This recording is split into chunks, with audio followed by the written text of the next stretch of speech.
The Assembly will hear an address by His Excellency Ralph Gonsalves, Prime Minister, Minister for Finance, the Public Service, National Security and Legal Affairs and Grenadine Affairs of St. Vincent and the Grenadines.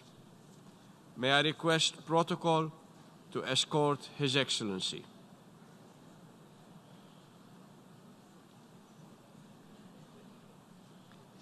I have great pleasure in welcoming the Prime Minister, Minister for Finance, the Public Service, National Security, Legal Affairs and Grenadines Affairs of St. Vincent and the Grenadines and invite him to address the General Assembly.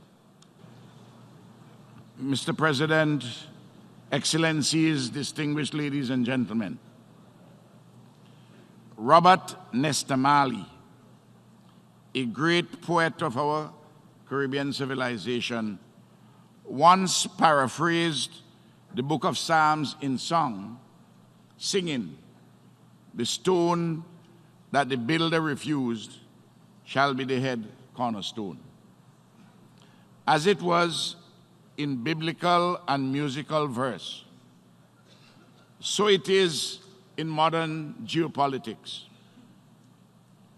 Small island developing states, ignored by the architects of the modern world order, are now increasingly indispensable to understanding and solving the challenges of our day.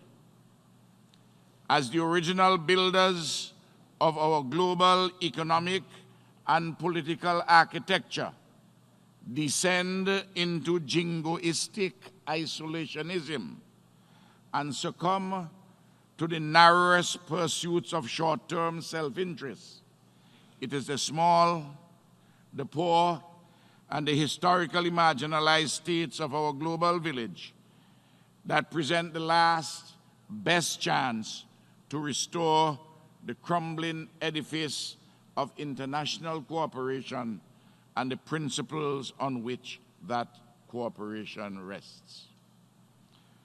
With multilateralism being battered by a resurgence of base and dishonest pandering to narrowly partisan interest groups, and with great power intrigue driving nations further apart, small island developing states, by necessity, will prove to be the glue that holds together this international experiment in unity, discussion, and joint action.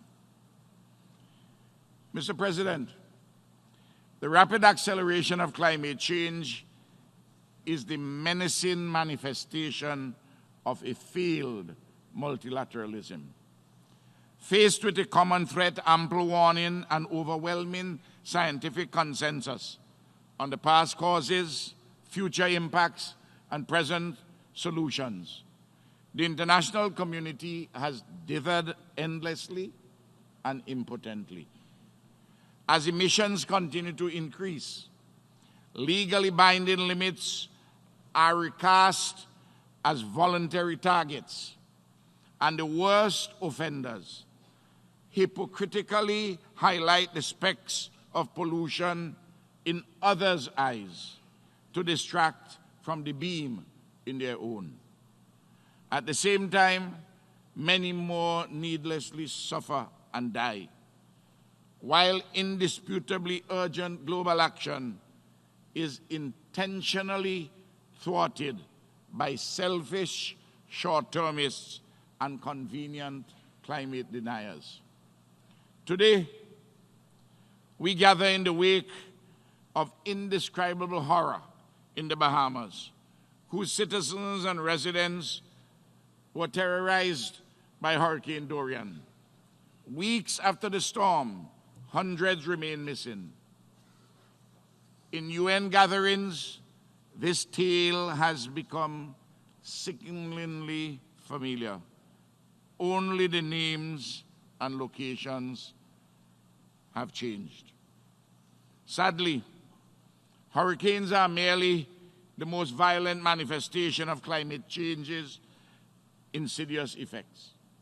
The floods, land degradation, droughts, landslide, coastal erosions, and unreliable weather patterns across our region and elsewhere across the globe place increasingly insurmountable daily hurdles to life, living, and production in vulnerable nations, particularly small island developing states. The 3 international conventions touching and concerning biodiversity, desertification and land degradation, and climate change are to us a composite, integrated whole upon which our very existence depends. This week, the Secretary General of the United Nations held a summit to confront our persistent paralysis in the face of the accelerating climate catastrophe. Stripped of the crafted eloquence, the summit reconfirmed that there are basic litmus tests for commitment to climate action. Enforcement of binding emissions targets that result in a global warming of less than 1.5 degrees. Investments in clean air and renewable energy, and provision of easily accessible adaptation financing that prioritizes the most vulnerable nations. Surely, the catastrophe in the Bahamas must finally put to rest the fiction that arbitrary and inaccurate measures of wealth are of greater import than the self-evident vulnerabilities of small island developing states. If measured by per capita GDP, the Bahamas is a high-income nation, too rich to be eligible for many forms of concessional financing, assistance in building resilience, and post-disaster support. Measured instead by size, location, geography, and the immutable laws of nature, the Bahamas' vulnerabilities are starkly apparent.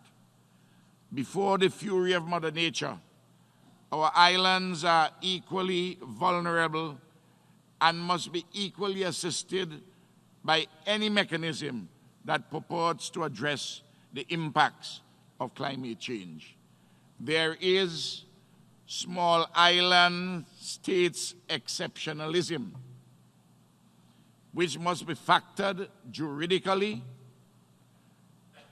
and non-discretionary in the architecture of global partnerships on this existential matter.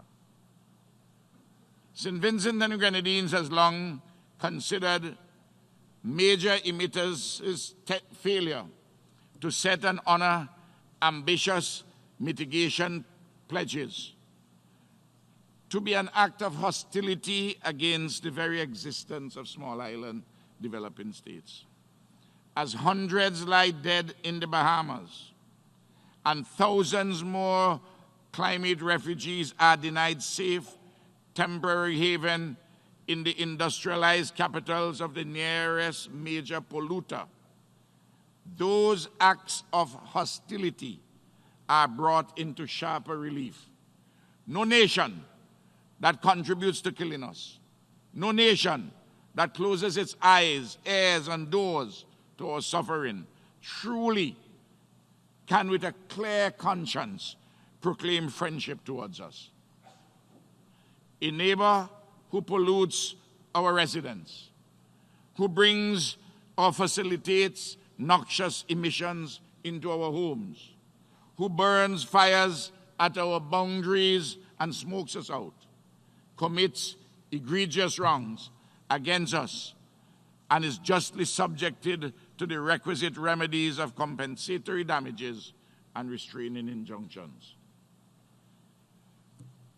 Mr. President, a different type of metaphorical storm is wreaking havoc on the bedrock principles that undergird this organization. The rising tide of hegemonic, unilateral, interventionist interference now threatens to inundate entire nations, while responsible states stand askance from their responsibilities to speak and act in defense of central charter tenets. Everywhere, north, south, east, and west, the hegemonic imperial hand is visible, and oft times the metaphoric eagle threatens to unleash war and disorder in unilateralist vainglory. What all the world peoples want is simply peace, dialogue, security, and prosperity. That's all we want.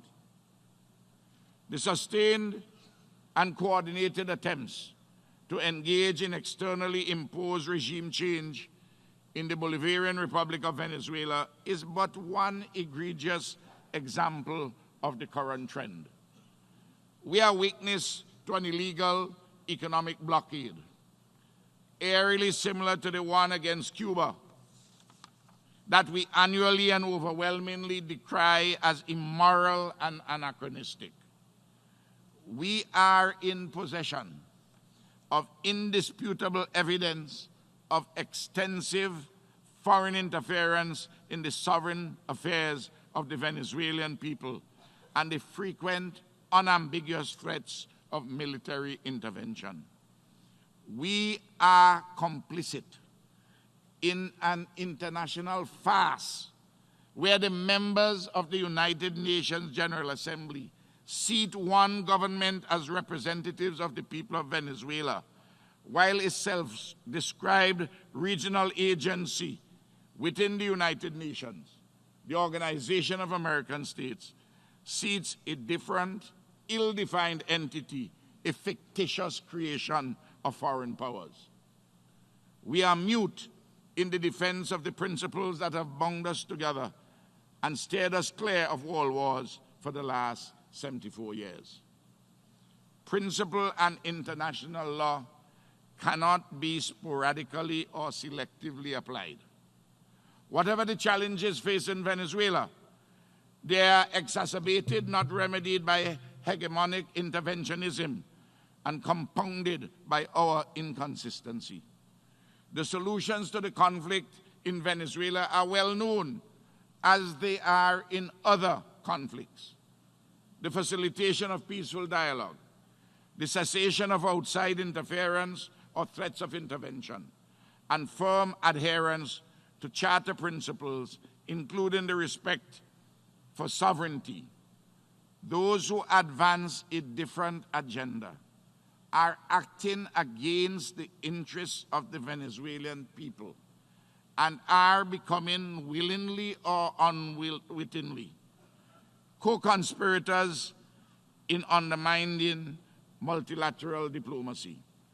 The vulgar and unjustifiable imperialist weaponizing of trade and the banking system must be condemned by all right-thinking nations which are keen to uphold internationally agreed rules-based global trade and financial systems as fundamental to peace, security, and prosperity. Mr. President, without hyperbole, we must now all recognize that the Palestinian peace process is mortally wounded and near death. Our silence is complicity in the increasingly brazen unilateral usurpations of international law. Neither the two-state solution nor regional peace can survive the ongoing disavowals of bedrock agreements and the enabling silence of our international community. The Palestinian people deserve more than lip service and hand-wringing. The General Assembly and the Security Council must be heard unambiguously on this matter. Mr. President, this year, as St. Vincent and Grenadines celebrates the 40th anniversary of our reclamation of independence from a lengthy but temporary colonial rule of 216 years, we continue the process of removing historical blinders, reassessing our challenges and opportunities, and renewing our linkages with continental Africa. This year, after separate visits to the Caribbean, by the esteemed brother presidents of Ghana and Kenya that captured the regional imagination. The Caribbean Community, CARICOM, has approved in principle the establishment of an ABCD Commission for further practical elaboration with the African Union, Brazil, which is the home of over 100 million persons of African descent, the 25 members of the Association of Caribbean States, and the African diaspora elsewhere, particularly in North America and Europe. The Africa-Brazil-Caribbean Diaspora Commission places the fractured global might of peoples of African descent within a single institutional framework. Within that, unity is undeniable and untapped strength. This is a concrete proposal for further upliftment of the goals and targets of the UN decade for peoples of African descent. Africa's centrality is a core feature of CARICOM's public policy. These efforts add to the political and administrative structure and adds to the abiding ache for reconnection. And this continues, manifests in the Caribbean community's formal demand for reparatory justice for the crimes of native genocide and African slavery. As more and more venerable private institutions come to terms with the myriad ways in which they profited from or contributed to the transatlantic slave trade, the governments of many states continue to dodge and dissemble when confronted with the indisputable evidence of their past actions and their current impacts. Caribbean nations will continue to push patiently but insistently for acknowledgements and actions to remedy this colossal historical injustice. This justifiable demand for compensatory resources to repair the legacy of underdevelopment, which is the consequence of native genocide and the enslavement of African bodies, is urgent and compelling. It is linked inextricably to the achievement of the Sustainable Development Goals and their financing. Mr. President, the eradication of poverty and the deepening of sustainable people-centered development remain my government's central impetuses. Amidst the ominous ubiquity of climate change, the unpredictability of escalating trade wars, and the daily uncertainties of erratic global policy shifts, St. Vincent and the Grenadines must seek increasingly creative pathways in pursuit of our people's right to development. Alongside our continuing efforts to engender growth and development, through greater investments in agriculture, education, health, housing, tourism, and the blue economy, St. Vincent and the Grenadines has established a well-regulated, export-oriented medical cannabis industry. This industry seeks to marry the latest scientific and pharmaceutical knowledge on cannabis with the long-standing expertise of our traditional cultivators of the plant. In defining the parameters of our medical cannabis sector, St. Vincent and the Grenadines has taken great efforts to scrupulously comply with international law, while taking into account the specific needs and characteristics of our country, culture, and people. Undoubtedly, the rapidly shifting medical and legal landscape will eventually require the international community to revisit the long-standing treaties governing the use and trade in cannabis. In the interim, it is crucial that the enforcers and interpreters of these international agreements refrain from a brand of hardline orthodoxy that disproportionately affects small states while accommodating the disdainful disregard of the law by more powerful nations. Mr. President, the General Assembly must stand resolutely against the thinly veiled war being waged against small island developing states under the guise of combating tax secrecy and reducing quote-unquote illicit financial flows. The constant bullying by ruffians, and ruffians, it's the original meaning of the word ruffians, bully boys. The constant bullying by ruffians, the bureaucrats of the European Union in particular, has revealed that the unambiguous objective of the European Union is not well-regulated Caribbean financial centers, but a decimated and discredited sector, while pandering to the thriving centers that exist within the borders of the European Union or in other more powerful locales. The war being waged on legitimate commercial activity in the Caribbean by the European Union traffics in outmoded stereotypes and is accompanied by the unmistakable whiff of a paternalistic bias that romanticizes the Caribbean servant or subsistence laborer, but instinctively rejects the concept of a Caribbean banker. In other words, we must continue always to be hewers of wood and drawers of water and don't lose our brains to do things. It is self-evident that opaque, non-inclusive, undemocratic entities are presuming to impose an illegitimate rule-making authority on island states in the hope that our financial sector collapses under the weight of onerous regulation, rapidly changing requirements, and the threat of unilateral blacklists. St. Vincent and the Grenadines is under no illusions. Our financial services sector and those of our Caribbean brothers and sisters is experiencing a synchronized political assault, masquerading as an objective, bureaucratic, regulatory exercise. Let's be clear on it.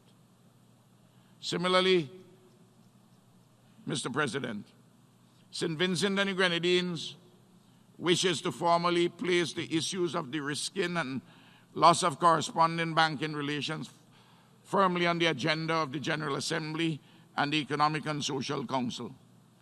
Well-meaning but ill-fitting regulatory attempts to combat terrorism and money laundering have had the unintended effect of making it prohibitively expensive for banks to operate in small island locales. The flight of these banks and the withdrawal of relationships with other financial institutions threatens to disconnect island states from international trade and commerce with disastrous developmental consequences. International cooperation is essential to addressing these vexing challenges of modern globalization and sustainable development. Some of our allies, like Taiwan, have been exemplary in offering their perspectives and support to our developmental aspirations, and have proven time and again to be more than deserving of a meaningful role in the specialized agencies and bodies of the United Nations. Indeed, more and more South-South cooperation is moving from the periphery to the center stage of the global political economy to the benefit of SIDS like St. Vincent and the Grenadines. Mr. President, your well-chosen thematic focus on inclusion and multilateralism is an apt encapsulation of St. Vincent and the Grenadines' ambitious attempts to advocate our right to be seated and heard at the highest levels of multilateral decision-making. This year, St. Vincent and the Grenadines was proud and humbled to be elected by this General Assembly to serve as a non-permanent member on the United Nations Security Council. Our overwhelming mandate remains an important endorsement of our nation's historic quest to be the smallest nation ever seated on this important global peacemaking body.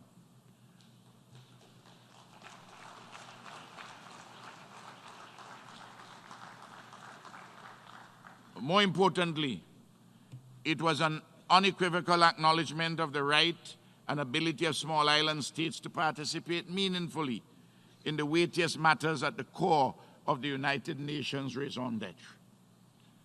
We hope that our presence will buttress the view of the overwhelming majority of nations that the membership and working methods of the Security Council should be reformed to reflect current global realities and the invaluable perspectives of small island developing states. So too must we right the historic wrong of the exclusion of Africa and others from permanent membership. We thank the General Assembly for reposing so overwhelmingly its trust in us. We ask for your continued support. St. Vincent and the Grenadines based its Security Council campaign on the assertion that we are friends to all and we strive for a better world. We supported that assertion with a belief that problems have solutions, a love of peace and an abhorrence of war, a reliance on the timeless principles of sovereign equality, non-interference, and non-intervention, a confidence in systems of global governance based on transparent rulemaking and equitable enforcement, irrespective of power disparities, and an unshakable conviction, as enunciated by Martin Luther King Jr., that the arc of the moral universe is long, but it bends towards justice. Mr. President, St. Vincent and the Grenadines is a country with a small population, a small economic footprint, a small geographic area, and a magnificent part of our legitimate and authentic Caribbean civilization. Our small islands, mere irrelevant pebbles in the eyes of some of the large, the rich, and the powerful who ought to know better. Our small islands must now form part of the new foundation of international cooperation. Our challenges must be acknowledged and our voices, long humored but unheard, must be listened to as the consistent advocates on behalf of people, progress, partnership, and principle. Too often, the United Nations foundation principles, like small island states, have been cast aside in the precipitate pursuit of convenient or expedient solutions. Too often, the world has come to regret such reckless haste.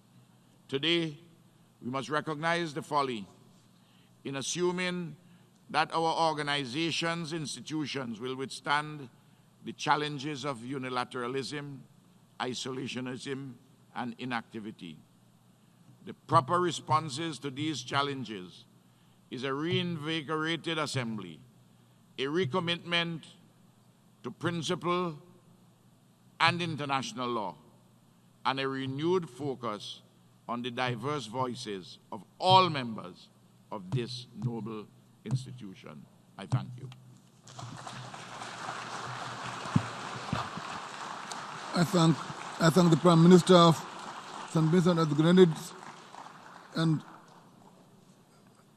may I request protocol to escort His Excellency.